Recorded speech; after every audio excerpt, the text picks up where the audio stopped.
Buenas tardes y vamos a empezar. ¿Cuántos de ustedes han conducido o controlado algún vehículo, algún aparato que funcione a más de 400 kilómetros por hora? ¿Nadie?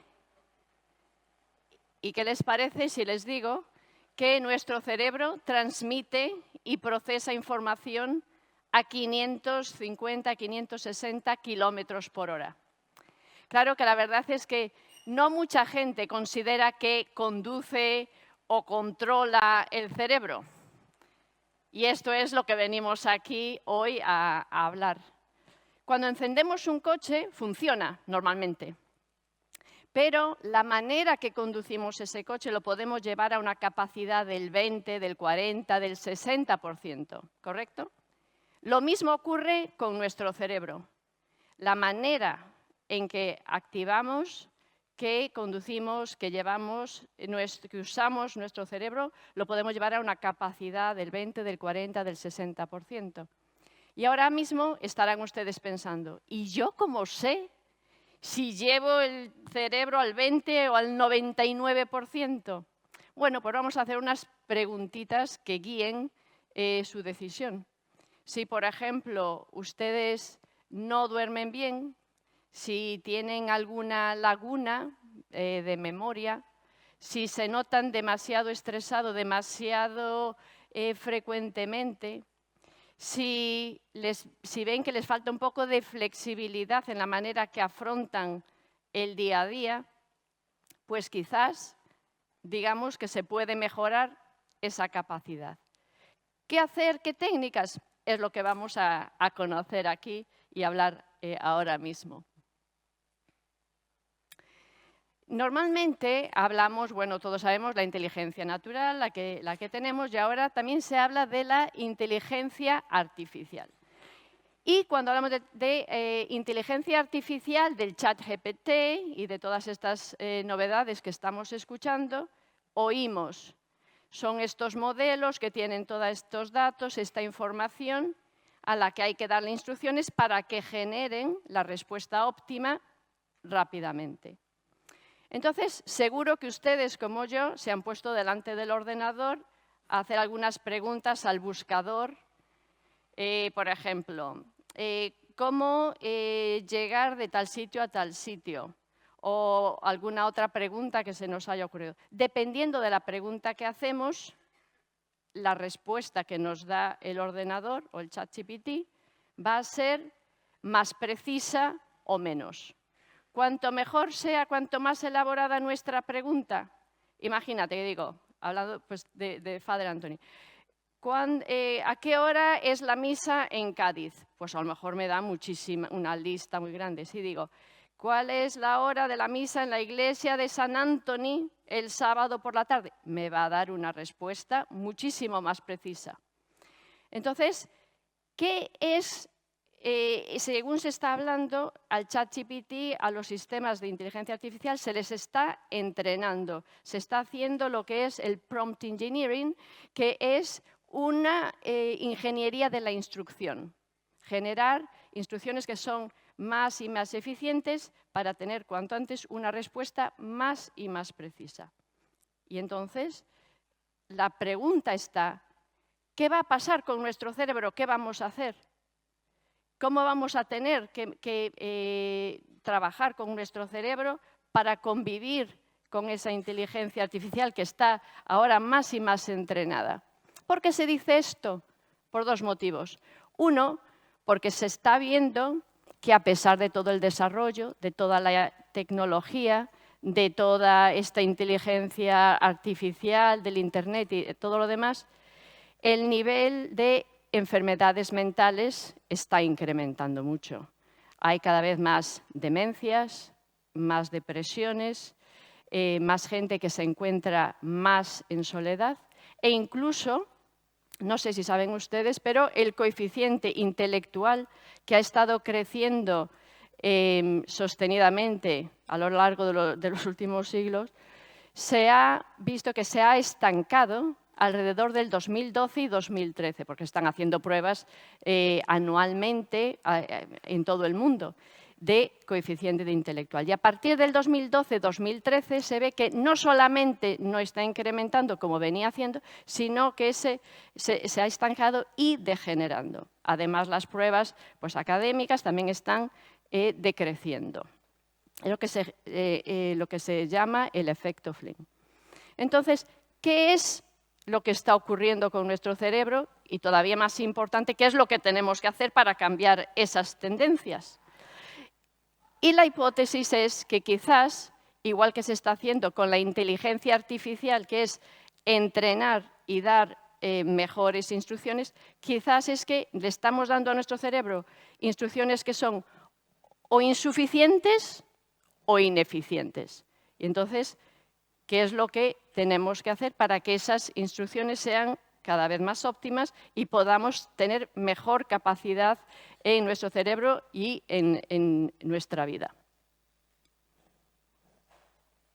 Mire, esto de la derecha no es una pintura, nada de arte, es una imagen, la difusión de nuestro cerebro. Mire, con todas las conexiones que ellos tienen. Entonces, antes de pasar a hablar de las instrucciones, vamos a repasar brevemente unos principios de cómo funciona nuestro cerebro. Llamemos que nuestro cerebro está cableado, todas estas conexiones que tiene, con varios principios. El principio primero es el de supervivencia. Nosotros tenemos un cableado que, seamos conscientes o no, estamos respirando, nuestro corazón está trabajando y no tenemos que ser conscientes para ello. Tampoco tenemos que estar conscientes para que nuestro cerebro esté monitorizando la temperatura, los posibles riesgos o los seres humanos que están a nuestro alrededor. El segundo principio es que fundamentalmente y críticamente el cableado de nuestro cerebro está para prosperar socialmente. No para vivir, sino como para prosperar. Entonces, cualquier actividad que hacemos se está viendo en investigaciones que la conexión social es fundamental para que funcione óptimamente cualquier otra función en el cerebro. El tercer principio es el de eficiencia. Como tenemos un cráneo y el cerebro está creciendo, si lo estamos utilizando, está creando conexiones nuevas continuamente. Como no puede crecer a infinito porque tenemos el cráneo, lo que hace el cerebro es que esas conexiones que no se utilizan desaparecen. Ustedes habrán oído muy frecuentemente durante el COVID o cuando hay gente que ha estado en la UCI, que cuando llevan allí varias semanas, salen, hay que enseñarles otra vez a andar, a tragar, a hablar. ¿Por qué? Porque esas conexiones ya no están ahí, hay que volver a construirlas. ¿Gracias a qué? A que el cerebro tiene otro principio, que es el de plasticidad. Vamos cada vez, tenemos la capacidad de aprender. Cada vez que aprendemos algo, cada vez que nos enfrentamos a una nueva situación, cada vez que conectamos con alguien, estamos creando nuevas conexiones y además el cerebro tiene la posibilidad de crear nuevas neuronas, alrededor de 700 al día, y cada neurona está pues, conectada como a 10.000 aproximadamente. Entonces, con estos principios pasamos ahora ya a ver cómo funciona. Y para eso se me ocurrió poner unas máquinas de pinball para que todos estamos muy familiarizados. Como veis, todas tienen la misma estructura. Tienen una bolita, que es la que se lanza, unas paletitas, tiene unos botones, unas lucecitas. ¿Y en qué consiste? En que sale la bola y hay que darle para que pase por el mayor número de paletitas, de botoncitos, de lucecitas, para ir poniendo más puntos, ¿no? ¿Qué ocurre? Cuantas más por más partes vaya la bola, pues tienes más puntos, es más exitoso el juego.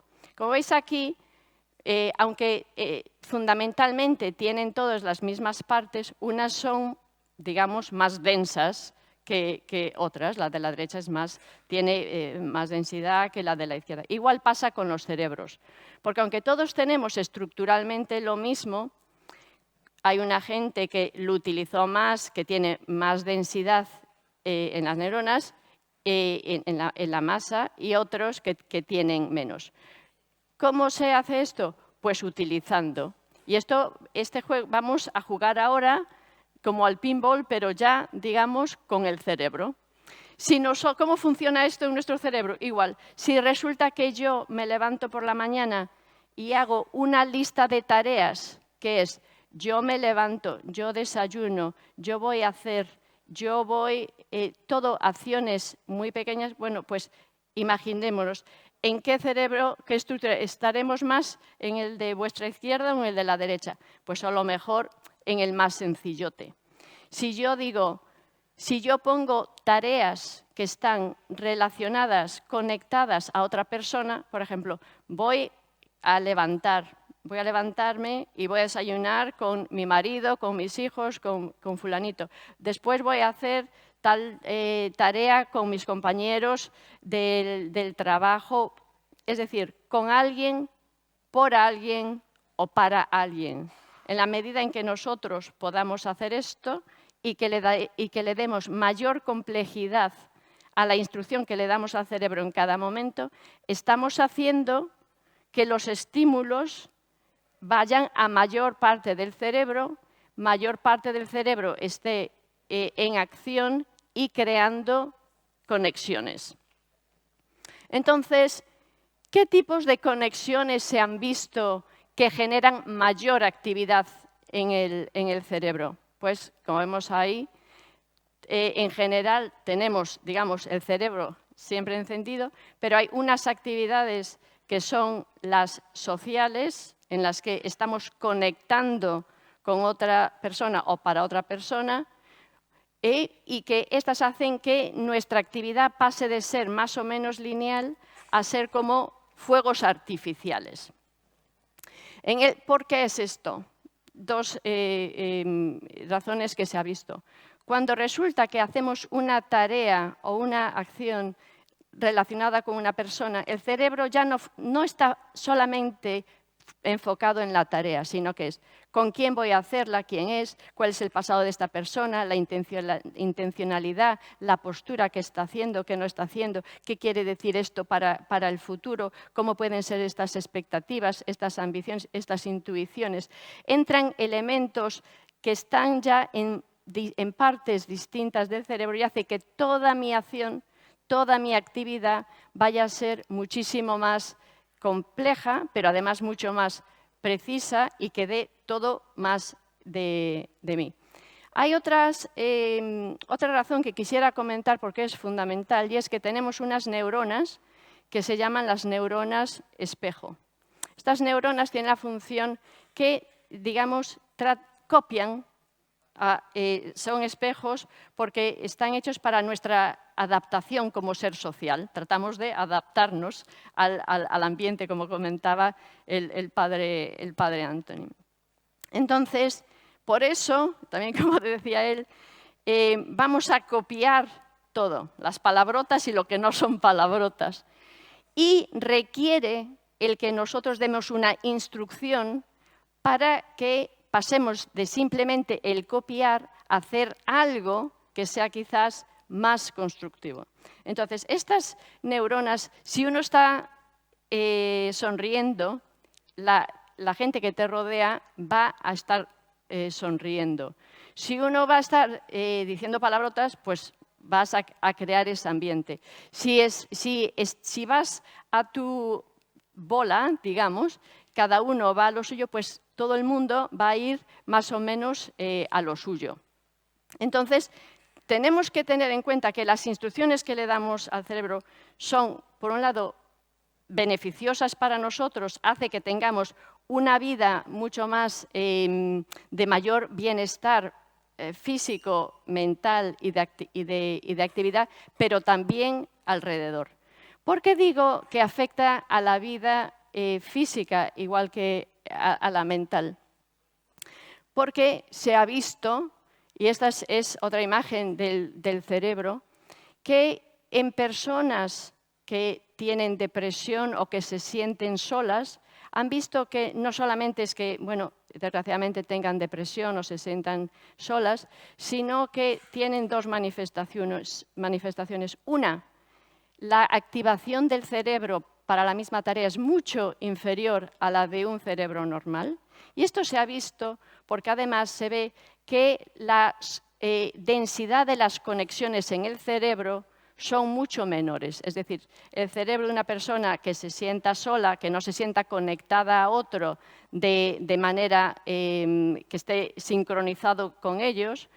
Quisiera terminar con una pequeña anécdota, y es que he tenido el privilegio de compartir un tiempo con uno de los psiquiatras que ha estado trabajando con bueno, pues gente que vivió la desgracia de Auschwitz. Y bueno, pues ha hablado con miles de judíos durante mucho tiempo. Y él comentaba que le chocó sobre todo una cuestión. Y es que estaban allí y venía uno y decía, pues sí, yo estuve, por ejemplo, en el barracón número 5 y esta fue mi experiencia, y contaba. Bien.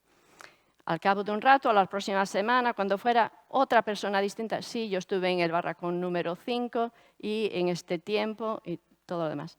Y él observó que gente distinta que había dicho que había estado en el mismo sitio, en el mismo tiempo, sin embargo, contaban unas realidades que no eran coincidentes. Entonces, al principio dijo, pues habrán equivocado, no tendrá buena memoria, no sería el mismo número 5, se equivocó.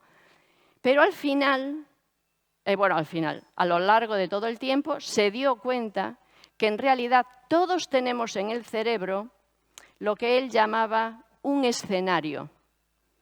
Es decir, un escenario con un decorado con el que interpretamos el guión de nuestra vida.